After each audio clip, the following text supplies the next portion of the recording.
مسجد نبوی شریف کے احاطے میں 4 پولیس والے کسی کا انتظار کر رہے ہیں۔ پھر ایک شخص نمودار ہوا تو پولیس والوں نے بھاگ کر اسے قابو کر لیا اور اس کے ہاتھ جکڑ لیے۔ اس نوجوان نے کہا، جناب خدا را مجھے دعا اور توسل کی اجازت دے دو، میری بات سن لو، میں کوئی بھکاری نہیں ہوں، نہ چور ہوں۔ پھر وہ جوان چیخنے لگا۔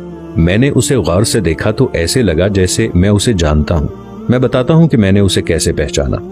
دراصل میں نے اسے کتنی ہی بار بارگاہ رسالت صلی اللہ علیہ وآلہ وسلم میں روتے ہوئے دیکھا تھا۔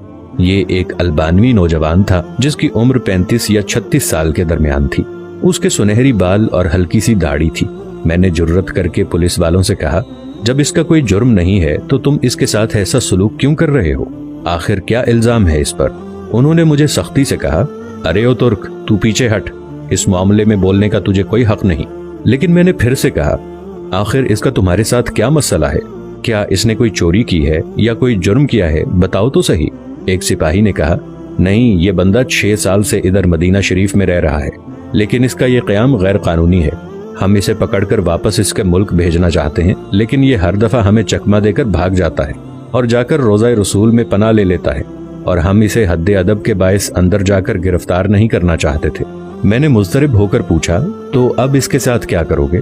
کہنے لگے، ہم اسے پکڑ کر جہاز پر بٹھائیں گے اور واپس البانیہ بھیج دیں گے۔ وہ نوجوان تھا کہ مسلسل روئے جا رہا تھا اور کہہ رہا تھا کہ کیا ہو جائے گا اگر تم مجھے چھوڑ دو گے تو؟ دیکھو، میں کوئی چور نہیں ہوں، میں تو کسی سے بھیک نہیں مانگتا، میں تو ادھر بس محبت رسول میں رہ رہا ہوں۔ پولیس والوں نے کہا، نہیں، ایسا جائز نہیں، تمہارا قیام غیر قانونی ہے۔ نوجوان نے کہا کہ اچھا، مجھے ذرا آرام سے رسول اللہ صلی اللہ علیہ وآلہ وسلم سے ایک عرض کر لینے دو۔ پھر نوجوان نے اپنا منہ گنبد خضرا کی جانب کر لیا۔ پولیس والوں نے کہا کہ چل، کہہ جو کہنا ہے۔ نوجوان نے محبت بھری نظروں سے گنبد خضرا کی طرف دیکھا اور جو کچھ عربی میں کہا وہ نوجوان کہہ رہا تھا، یا رسول اللہ، کیا ہمارے درمیان اتفاق نہیں ہوا تھا؟ کیا میں نے اپنے ماں باپ کو نہیں چھوڑا؟ کیا اپنی دکان بند کر کے یہاں نہیں آ گیا؟ اور میں یہ عہد کر کے یہاں نہیں آیا تھا کہ آپ کے جوار رحمت میں رہا کروں گا؟ حضور، اب آپ دیکھ لیجئے، یہ مجھے یہاں رہنے نہیں دے رہے۔ یا رسول اللہ، آپ مداخلت کیوں نہیں فرماتے؟ روتے روتے نوجوان بے حال ہونے لگا، اس کی ہچکی بند گئی، پورا چہرہ آنسوؤں میں ڈوب گیا۔ اس کا یہ حال دیکھ کر پولیس والے نے ذرا ڈھیل دی اور نوجوان نیچے گر گیا۔ اسی اثنا میں ایک پولیس والے نے اسے ٹھڈا مارتے ہوئے کہا، او دھوکے باز، اٹھ، ہم تمہیں ابھی ڈیپورٹ کریں گے۔ دوسرا پولیس والا آگے بڑھا، لیکن نوجوان نے کوئی رد عمل ظاہر نہ کیا۔ میں نے پولیس والوں سے کہا، لگتا ہے یہ بے ہوش ہو گیا ہے، یہ نہیں بھاگے گا، تم پانی لاؤ اور اس کے چہرے پر ڈالو۔ اس کے چہرے پر پانی ڈالنے کے باوجود نوجوان کوئی حرکت نہیں کر رہا تھا۔ پولیس والے گھبرا گئے۔ ایک نے کہا، اسے دیکھو تو صحیح، کہیں یہ مر ہی نہ گیا ہو۔ دوسرا پولیس والا کہنے لگا، اسے ہم نے کون سی ایسی ضرب لگائی ہے جس سے یہ مر جائے گا؟ پھر انہوں نے ایمبولنس والوں کو فون کیا، وہ ادھر سامنے والے 7 نمبر گیٹ سے ایک ایمبولنس لے آئے۔ رضاکاروں نے نوجوان کی شہرگ پر ہاتھ رکھ کر حرکت نوٹ کی اور نبض چیک کی تو کہنے لگے، اسے تو مرے ہوئے کم از کم 15 منٹ گزر چکے ہیں۔ اب پولیس والوں کی یہ حالت تھی کہ وہ جیسے مجرم ہوں، نیچے بیٹھ گئے اور رونے لگے۔ وہ منظر بھی دیکھنے والا تھا۔